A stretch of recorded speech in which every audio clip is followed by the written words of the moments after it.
Welcome to Yankee Woodworks, and if you're watching this video, you must have had a problem with your motor. Rest assured that we do use some of the best motors that are out there, and every now and then one slips through that doesn't work for multiple reasons, but they can be changed out easily, and this is what you're going to want to do. Step one, you're going to want to take the hands off the motor. So there's a small nut on the top, and it should only be finger tight, and just loosen that up.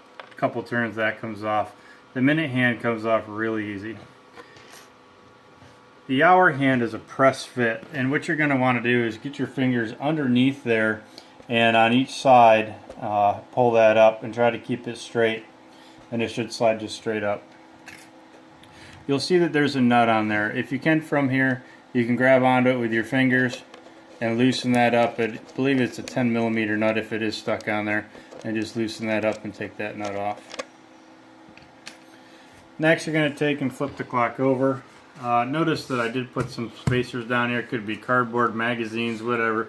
You just don't want to have the motor of the clock touch the table. We've changed our design a couple of times. This one has nails in it, so if yours has nails in it, all you're going to do is take a screwdriver and lightly pull up. These nails comes out very easily. They're just small brads. They're more there for the shipping purpose, and you're going to do the same on the other side as well.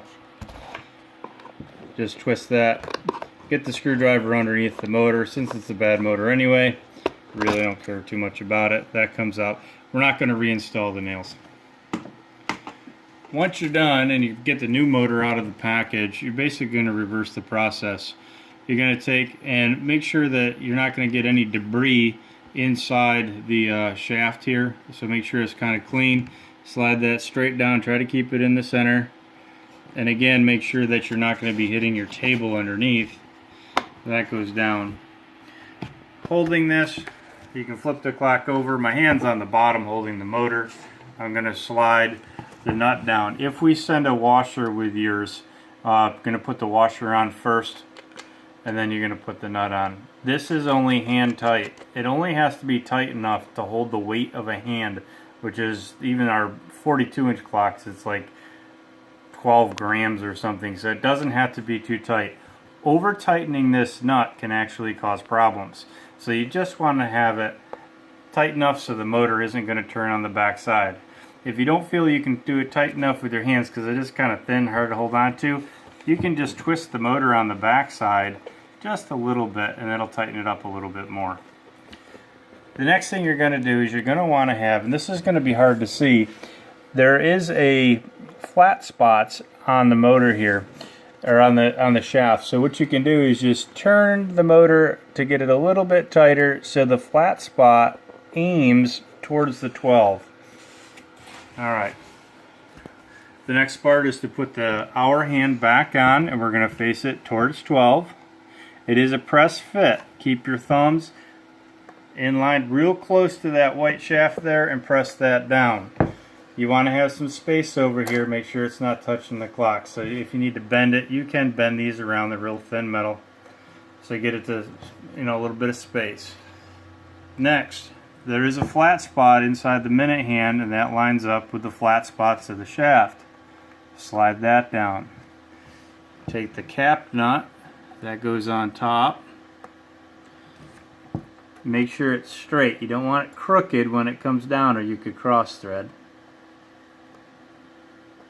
They are kind of small and hard to work with, but there you go, that's how it's done. Now if you see, my hands are touching right now, so obviously that's not going to work.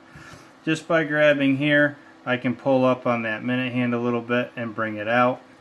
So you want to see that it does clear. On the bigger clocks, this is a longer hand and it can get kind of tricky, so what you're going to want to do is take this minute hand and just slowly bring it around till you get to the 6 o'clock position and make sure it's okay. You may also want to continue to go around nice and slow. Don't go too fast now because these gears in there are really whipping around in that motor. You're going to bring it all the way around until you get to the 6:30-ish position, and you want to make sure that the hands are touching. This is kind of up a little bit high, so I might bring it down a little bit. and continue to work its way around, making sure it's not catching on the clock. The hour hand isn't catching on the clock surface. It goes around, and you should be all set at this point. So now you can reinstall your battery. We know it's not catching anywhere. Reinstall your battery. You should be all set. If you have any problems, please give us a shout, either on Etsy or on our email, something like that, and we can give you some further assistance if you need it. Again, sorry you had issues with your motor. It's just one of those things that happen. Good luck in changing it, and as I said, give us a call or email if you have any problems. Thanks.